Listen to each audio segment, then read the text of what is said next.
By the end of this journey, I'll have driven from Sydney to near the Queensland border and stopped at lots of towns along the way, driving about 2,000 kilometres, probably a bit more in total, but not in a rush, in a leisurely way, exploring lots of national parks and towns and places along the way. That's our cabin at First Sun Holiday Park. And I wasn't kidding when I said beach access is really easy. Let's go to the beach. There's lots to see and do in Byron and the region around it. I'll include a link to that in the description of this video, including the Byron Bay solar train, lots of cool markets, eco-friendly coffee farms, and towns and cities nearby, short day trips away like Lismore, which could really do with tourism spending after their flood damage. Check out the excellent art gallery in Lismore and spend some time in town having some food. You'll have a good time. There's a separate review for the Byron Bay Lawson Street North charges in the description. They were really, really cheap and really easy to use. Excellent if you're staying at First Sun Holiday Park like we did. In terms of design, the Kia EV5 Air base model is pretty good. It doesn't have all the bells and whistles that some of the fancier Chinese cars have, but I think it has most of the things that most people need in their day-to-day lives, plus a few little extras that, like electrically adjustable seats, massage function, back seats have all the things that kids of these days usually ask for, like cup holders, USB-C socket for each side, also adjustable air vents for each side. So back seats, shouldn't be any complaining there. Plenty of comfort for them.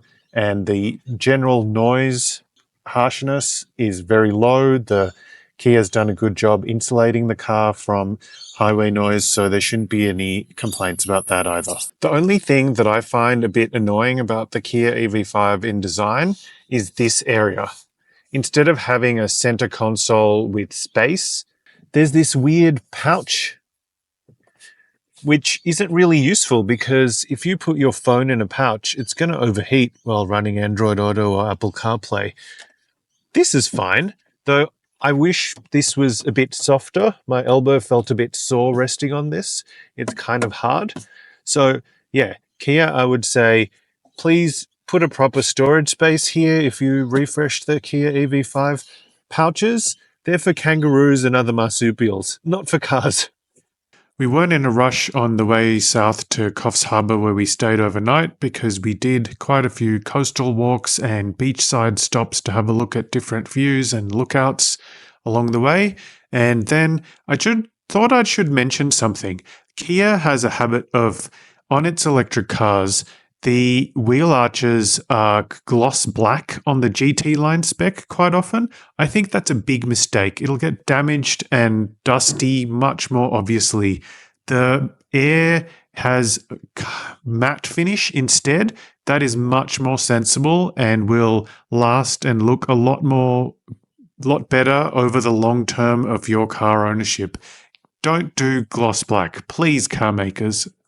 If you need a break and your kids need to play, about an hour south of Byron, Womba Reserve is a good place to stop with good play equipment, toilets, and nice shelter sheds with places you can eat out of the rain. During the drive from Byron to Moonee Beach Tesla Supercharger, the efficiency was 20 kilowatt hours per 100 kilometers.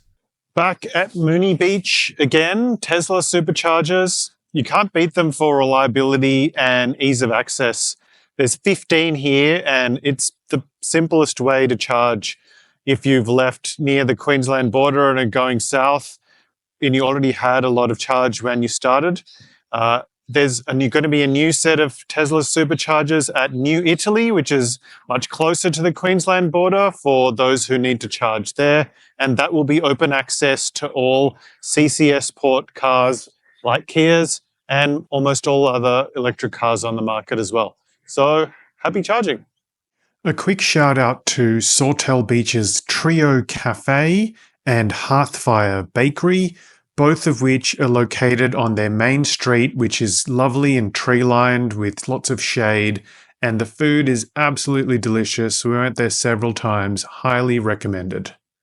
I had no range anxiety whatsoever with this Kia EV5 long range. I'll show you the different ranges of different Kia EV5 specifications on screen. I think if you bought this one and you plan on going on long family holidays, you should have no problems whatsoever. I'll show you some charging sessions during this review to show that the charging rate at fast DC superchargers of all brands is perfectly fine, and yes, it does work on Tesla superchargers without any issues. I used it several times, as well as on NRMA chargers, Chargefox, and other brands like Explorin. No problems charging whatsoever. The relatively short drive from Sawtell Beach down to Port Macquarie, which was our next stop, we had a look at Nambucca Heads, and the nice walk along the shoreline is quite good. From the pilot's lookout, if you look carefully in the breakwater around the area, you may well see some dolphins playing around like we did, so that was nice. Anyway, a good place to have a stop along the way.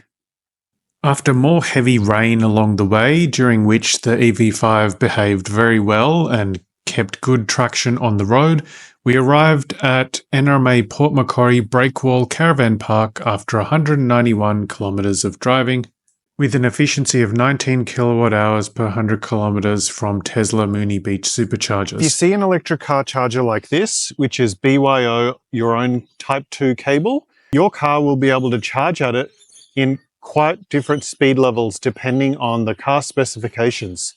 For example, on this Kia EV5 Air Long Range and Earth and GT line, the Type 2 cable AC charging rate is 11 kilowatts. If you get the cheapest base model EV5 Air standard range, it's only 6.6 kilowatts. So that's a big charging speed difference. I'm currently staying at NRMA Breakwall, Port Macquarie Caravan Park in an awesome cabin with brilliant views of the water, but also super handily, there are multiple electric car chargers located just outside the caravan park entrance, and I've been charging my car with this charger and my BYO Type 2 cable every day or two to top up the battery, and I'm currently charging it to 100% because we're leaving tomorrow morning, and that means that I'll save a lot of money on DC charging on the way south to Sydney compared to leaving the car where it was with a lower battery level and DC charging along the way. These chargers at the caravan park charge between 20 and 40 cents per kilowatt hour. In the middle of the day now, I'm charging while I'm having lunch, and it's only 20 cents per kilowatt hour. So that's a huge saving compared to a DC fast charger, which are often 50, 60, 70 or 80 cents per kilowatt hour. We're about to leave Karuah, and in a few hours we'll reach Sydney and we'll have driven 2,230 kilometres. Gosford West Tesla superchargers are by far the most superior option for fast charging your electric car south of Newcastle or north of Hornsby, with 12 stalls, up to 250 kilowatt charging rate, super reliability, tap and pay credit card if you want to, or use the Tesla app and get a much sharper price like I did.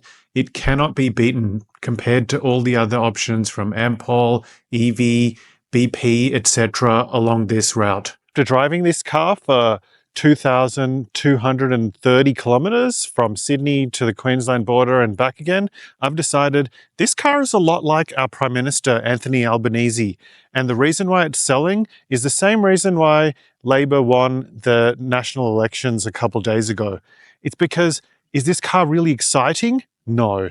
But just like Albo, it's kind of predictable. You can reliably expect what's going to happen in the next few years with it. Will it be the top performer? No. But it won't be the worst performer either. It'll be something you can use for your family and not have any issues with it.